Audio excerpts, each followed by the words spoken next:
Hello and welcome to another episode of The Lion's Den. My name's Toby Bennett from Black Crow Gaming, and today we are going to be talking all things Land Speed of Vengeance.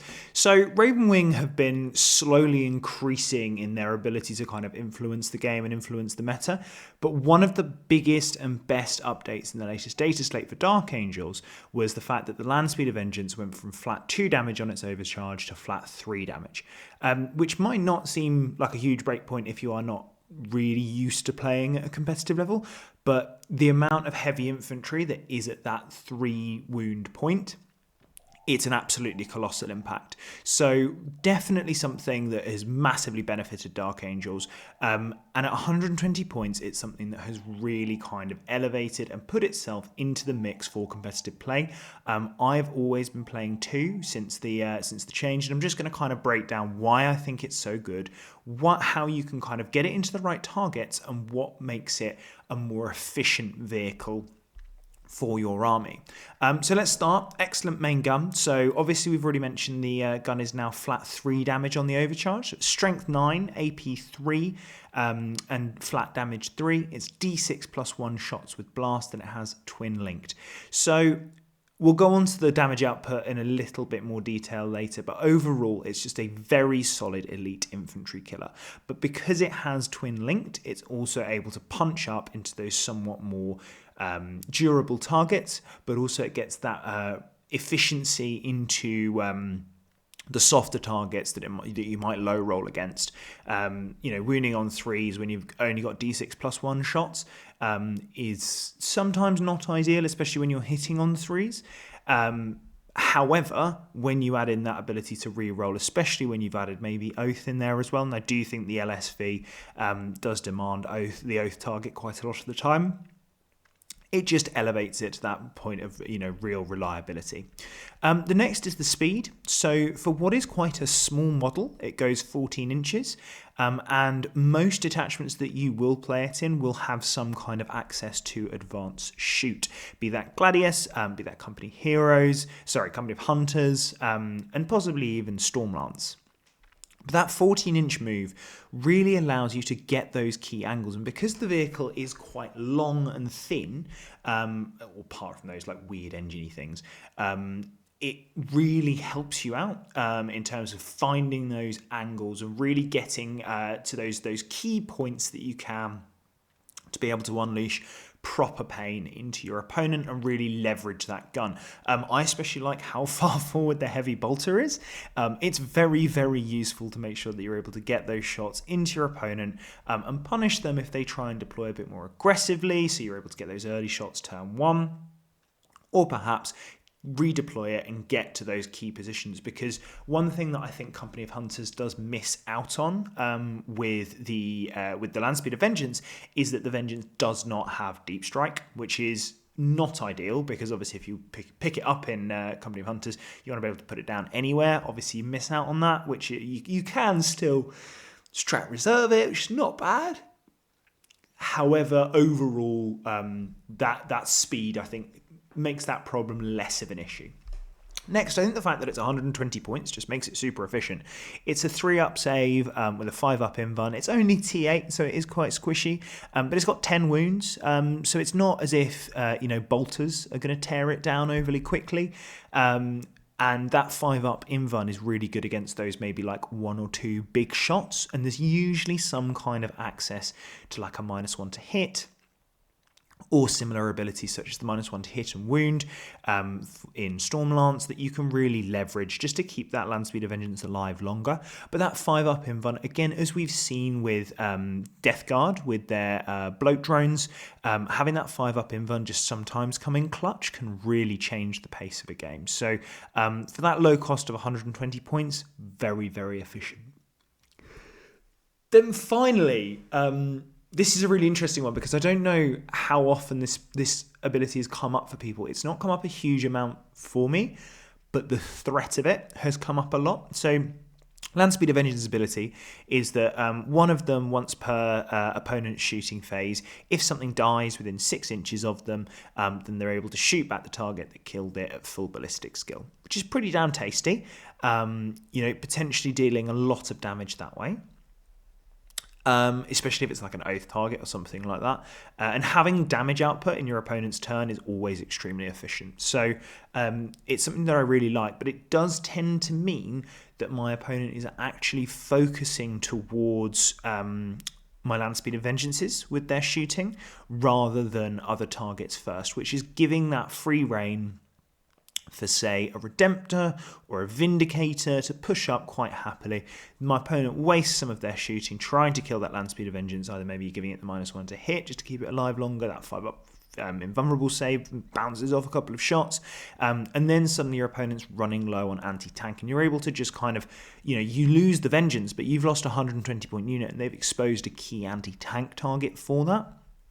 So I just think the vengeance is really very useful when it comes to that kind of more so baiting the shots into units that you care less about, because obviously at 120 points you don't care a huge amount about that vengeance, which I think does really benefit it ultimately. Okay, well, let's talk about the damage output. So I've already kind of alluded to it. D6+1 with blast is really swingy. Into targets where it's getting blast, really good. If you're into a 10-man in particular, very, very good. If you're into a 20-man, somewhat hilarious. So it's always good fun to go into those kinds of targets. However, obviously, you can always just roll a 1 on that d6 and only have 2 shots into something. So that does, put a mark against the land speed of vengeance, that it can be swingy. But on average, that's sort of 4 shots plus potential blast. At that flat 3 damage with twin linked, you can usually make a good fist of going for it. And then following up with that, the heavy bolter, and I always do opt for the heavy bolter over the assault cannon, is just a little bit more punch to it as well. I know obviously it's only AP1, not ideal, and it's only strength 5, which again, but it's like it's a random extra gun. Solid. Like if you look at something like a Gladiator Lancer's extra guns, there's just a couple of Storm Bolters and a Stubber and maybe an Icarus if you remember to stick it on. But like comparing that, like I'd always take a heavy bolter. So I just like the fact that it's got that, and then the way that cupola mounted bolter is, as I've already mentioned, it really gives good angles. So big fan of that. And the heavy bolter just sometimes it spikes, especially when you're going into that oath target and you might get a couple of sustained, just put some pressure into your opponent. But more importantly for me, they're both 36-inch range, which really helps just bullying those firing lanes, particularly if you're playing on GW or if you're playing on UKTC. Get those key angles and really push into your opponent and force them to come to you. And I think once you're forcing your opponent towards you as a Dark Angels player, you're really dictating that pace of the game, because the likelihood is you've probably got the Lions somewhere in your list, and you've probably got considerable slower melee threats. So to force your opponent to have to come towards you, it's similar to what I used to do with the Predator Destructors when I played the Stormlance list. It forces your opponent up and towards you, which then allows you to kind of like build those crossfires if your shooting is still alive, but also get and leverage those combat units, which I think is really efficient. And I think that's particularly relevant on GW, where there is slightly better staging than there is on UKTC. I think that also does come up on WTC. You won't get to use like the full 36 inches most of the time because the angles just don't really exist. But if you do end up on a light board, like, good. It's really quite solid. So overall, that damage output, hunting down those key targets is really important, because the land speed of vengeance can feel a little bit anemic if it doesn't get into those key targets. So that's what we're going to talk about next. It's almost as if I planned this. Wow, mad. But most importantly, I like to go for elite infantry. Your marine equivalent, your Gravis armored marines, they're a good target. Another really great one would be Chaos Chosen, because they're only T4, and obviously at strength 9 you're winning on 2s, twin linked, very tasty. And all those kind of similar ones. I mean, even Blade Guard vets, they're not a bad one, because for each invuln they're failing, they're getting eviscerated. So it is quite meaningful. So overall, that flat 3 damage just means that they are very good at killing those elite infantry units. And I think that is going to be more relevant as we go into this meta that looks a lot more at elite infantry. And obviously Exalted 8-bound are 3 wounds. They're extremely efficient. So they're the kind of things that you want to be targeting and dealing with. And I think that the Vengeance is so good at just being able to be a little 120-point guy, just happily kills unit of 8-bound, unit of Exalted 8-bound, and then it can start putting pressure into berserkers or even popping rhinos, just causing a general menace of itself. For 120 points is really nothing to be sniffed at. But that twin link does also help it punch up into vehicles. And now I've caveated that below with it's nicer into those kind of lighter vehicles where it's wounding on 4s. But you can just spike those 5s sometimes. I mean, I quite happily devoted 2 into killing something like, say, a Scorpus Disintegrator. So they can go and take down those sort of main battle line tanks, because a lot of those battle line tanks are just a 3-up save, usually. And the AP3 from that plasma and the twin link really helping it along just allows you to get that little bit extra to really start bullying that opponent. So I've been really impressed with the ability to sort of dual switch between the two. And I think, looking at where knights are and looking at that they're reasonably likely to be in this kind of armature detachment meta for Imperial Knights at the very least, I think that the LSVs have got a real good spot where they can punish those kinds of lists. And particularly, as I say, you're looking at armatures, looking at bloat drones. Trying to think about the T9 stuff, but there's been a lot more T9 vehicles that have popped up recently, and a lot more relevant T9 vehicles that have popped up. So it's interesting that now we have access to this, just how you could leverage it.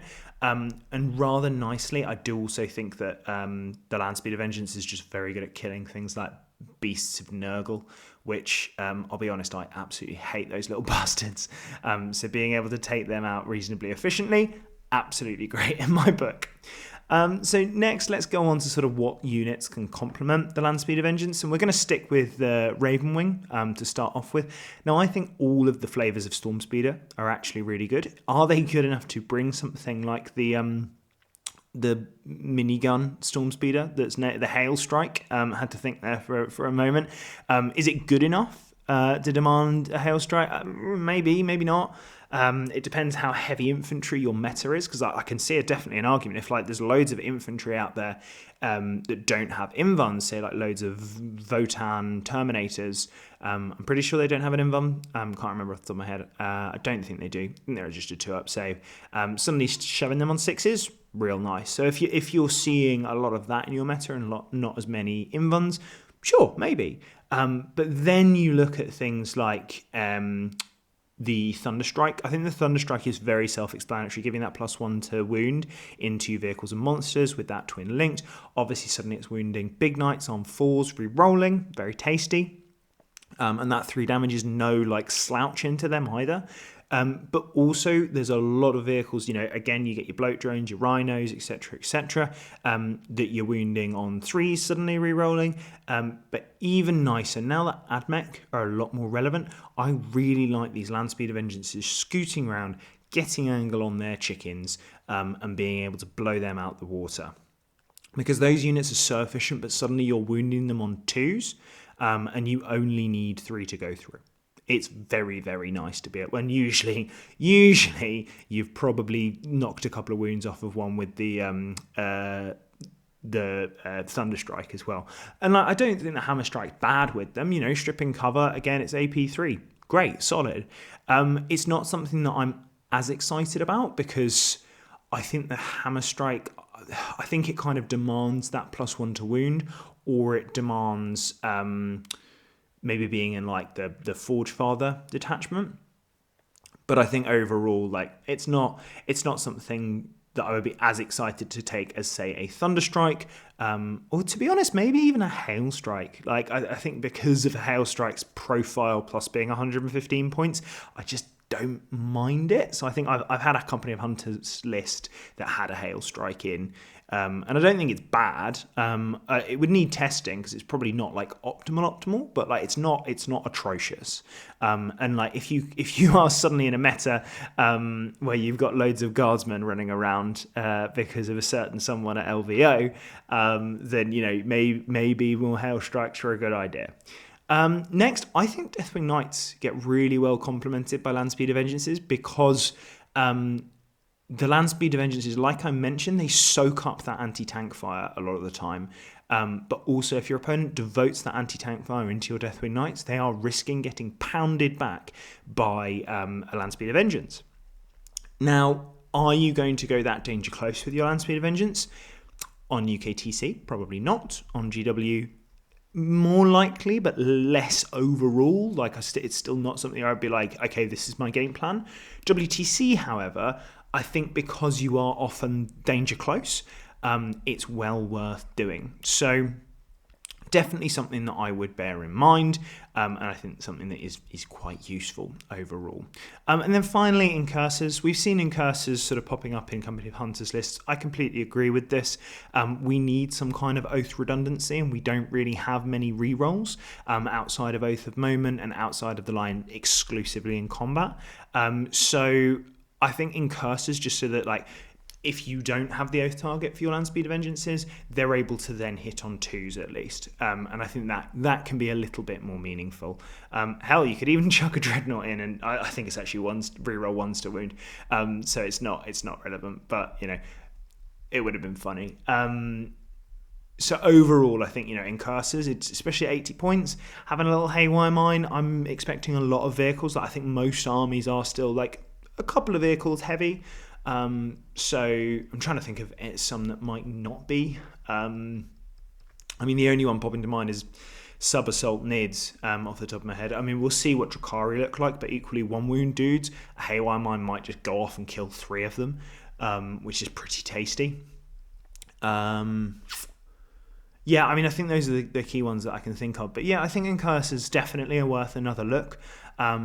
And that ability to just kind of like ignore cover for them, pretty nice, just in terms of skirmishing as well. And they're not bad in combat either. They're a good little unit. So I'm looking forward to playing them at the weekend because I'm playing Company of Hunters list. So how many do you want to use? I don't think 1 is the number. That's the most important thing. I don't think you take 1. It doesn't feel like a unit where you get the most out of it, which is going, yeah, here's 1. That's my anti-tank sorted. No, I don't think that's correct. I've been playing a lot with 2. They pair really well, but they also act quite nicely independently to hunt down those key angles. They played very nicely with the Storm Raven, and they play very nicely with other Storm Speeders, as I've already mentioned. So I do think that 2 of them with that, and because they are only 240 points for the 2, it's well worth it. Just to have, devote that point slot aside, fine, done. I do like the idea of 3. If 2's great, 3 must be better, right? However, I'm not convinced at this point that it's not better just to take a unit of Inceptors. I think with the way that the meta has gone, particularly if you are playing Gladius, Inceptors are probably the better 3rd slot choice for the 120, just because they combo so nicely with Storm of Fire, and having that 6-inch deep strike threat is really quite nice, where you kind of lose that ability to surprise your opponent. I mean, it's less relevant in, say, Company of Hunters, and I think like 3 is probably the number in Company of Hunters. It's definitely what I would try. I'm not this weekend just because I don't have 3, but I think in Gladius, I'm definitely opting for that unit of Inceptors instead. So as much as 2 is probably my sweet spot of like, I'm almost certainly going to take 2 most games, I think there is scope for 3. I think there's less scope for 1. I mean, it's not awful if you have 120 points spare, but like if you have 120 points spare, Inceptors are actually probably your guys, just for that ability to 6-inch deep strike and cause a nuisance for themselves.